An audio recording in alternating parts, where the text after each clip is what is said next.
you want to be comfortable and you want to have friends and you want to be like early days, being like short, being 5 feet tall.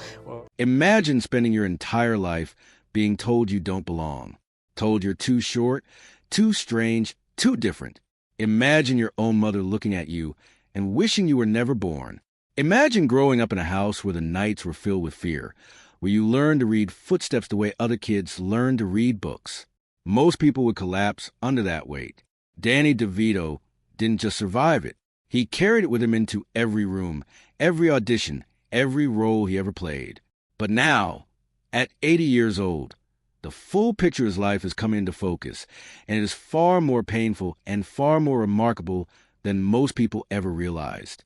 Danny DeVito was born on November 17, 1944, in Neptune, New Jersey, into a family that was already stretched in every way that mattered. He was the youngest child, and according to accounts his mother Julia shared later in life, he was not a planned or wanted addition to the family. Julia was already 40 years old when Danny arrived, having already raised several other children. She would go on to say openly, years later, that she had not wanted another child. That kind of statement, coming from your own mother, is the sort of thing that burrows deep into a person. It does not simply fade with time. For Danny, it appears to become something he quietly carried throughout his entire life, a feeling of having to earn his place in the world that never fully went away. His father, Daniel DeVito Sr., ran a candy shop in Asbury Park and was by most accounts a warm and well-liked man during daylight hours. But when evening came and alcohol entered the picture, the warmth disappeared. Danny grew up learning to watch for warning signs, the way animals watch for changes in weather. The sound of a bottle, a shift in how his father walked across the floor. There were nights he hid himself away.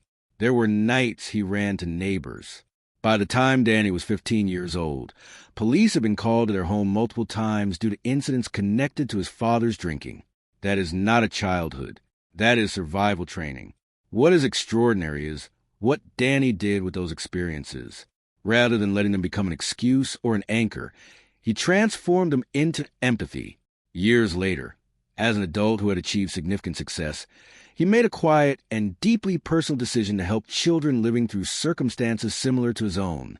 He remained sober himself throughout his adult life, and in 1992, he helped establish the support program aimed specifically at young people coming from troubled homes. Over the years, that program went on to provide support to thousands of children who needed someone to believe their circumstances could change. He did not make grand public announcements about any of this. He simply did it.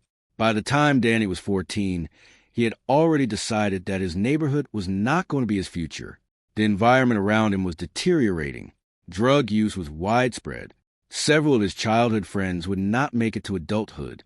Danny saved money from small jobs, spoke to a local priest who agreed to help plead his case to his parents, and managed to gain permission to attend a prep school. He timed his requests carefully, approaching his parents only during a moment when his father was sober.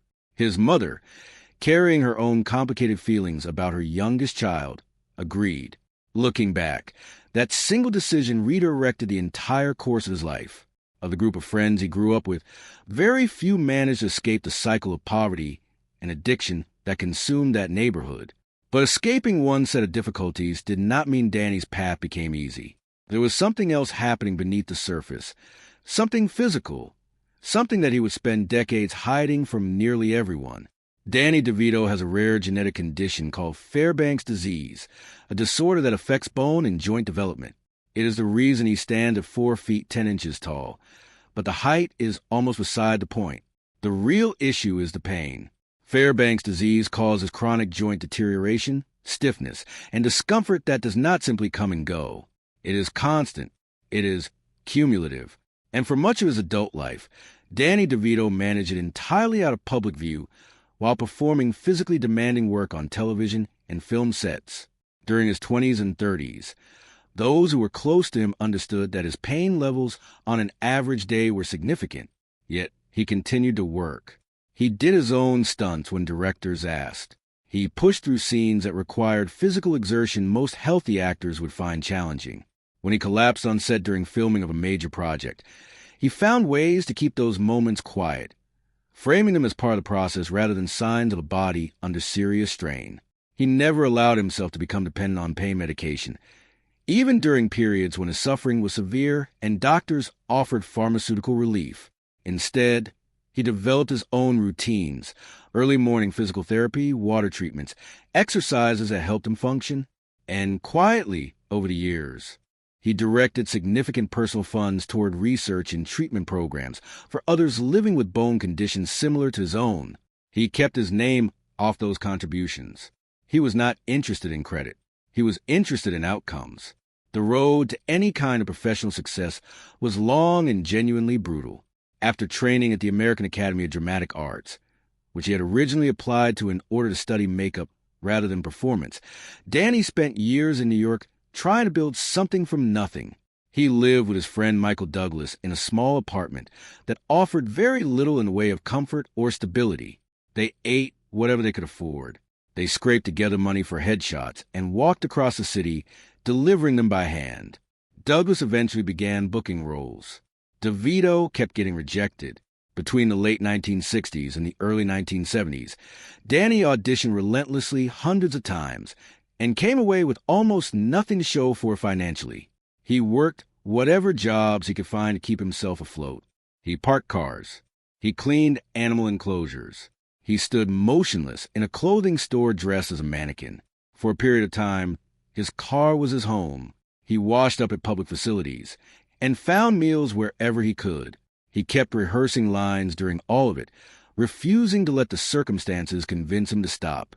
Hollywood, meanwhile, was sending a very clear message. Agents and producers told him directly that his appearance was a problem. Some suggested surgical procedures. One studio offered him a significant sum of money to undergo operations that would alter his face and body. He turned it down. He reportedly burned the paperwork. The reasoning he gave was simple and became something he returned to for the rest of his career. He had no interest in being a lesser version of something he was not. He intended to be entirely himself, whatever that cost him. His first significant break came through a connection that had been building for years. Michael Douglas, now a producer, was developing a film adaptation of a celebrated stage play. He wanted Danny for a role. The film was One Flew Over the Cuckoo's Nest, and it went on to become one of the most acclaimed American films of its era, winning multiple major awards. Danny's time on screen was brief, but his presence registered.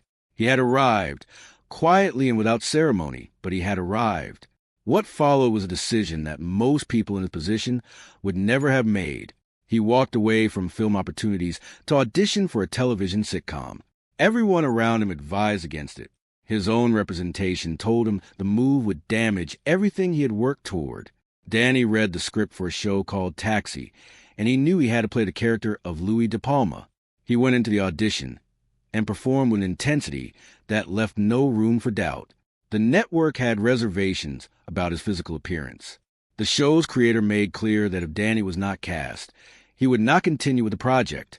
Danny was cast. What happened next reordered how Hollywood understood him. Louis De Palma was not a hero. He was petty, self-serving, and often genuinely unpleasant. Audiences could not get enough of him. Within the first several weeks of the show airing, Danny was receiving an extraordinary volume of fan mail, more than nearly anyone else connected to production. The character generated formal complaints from network censors on a regular basis. Danny prepared for each scene by sitting alone and mentally listing every rejection and dismissal he had ever experienced, channeling that accumulated frustration directly into his performance. It worked with remarkable consistency. By 1980, surveys suggested that an overwhelming majority of American television viewers could identify Louis De Palma simply from his voice or silhouette. That is an unusual level of cultural penetration for a supporting character, and it reflected something real about the connection audiences felt. The awards followed: a Golden Globe, then an Emmy. His acceptance speech at the Emmy ceremony lasted 12 words and became one of the shortest in the awards history. He was not being dismissive. He was simply being Danny DeVito, a person who had learned early in life that what you do matters more than what you say about what you do. When NBC approached him during this period and offered an amount of money per episode that dwarfed what he was earning on Taxi, he declined. He did not want to leave the people he was working with. That loyalty which appeared throughout his career in various forms, seemed to be one of the values he held most consistently. His personal life took a significant turn when he met Rhea Perlman. The circumstances were unusual. She had come to his apartment to end a relationship with someone else and ended up spending hours in conversation with Danny. He later said he had a clear sense, very early that evening, that this was a person he intended to marry. They built a life together that extended far beyond their personal relationship. They created a production company that would go on to have real influence on American cinema during the 1990s. They worked together across dozens of projects. They had 3 children. They built routine, ES, and traditions that seemed to ground both of them through the demands of careers that were, individually and together, extraordinarily busy. The production company they built was responsible for bringing several important films into existence, including one that arrived in 1994 and completely changed the direction of independent cinema. Pulp Fiction, directed by Quentin Tarantino, had been turned down by other studios. Danny's company kept it alive, provided resources and support, and helped bring it to theaters. The film cost a fraction of what major studio productions cost and became one of the most discussed and analyzed films of the decade. It was a reminder that Danny DeVito's instincts extended well beyond performance.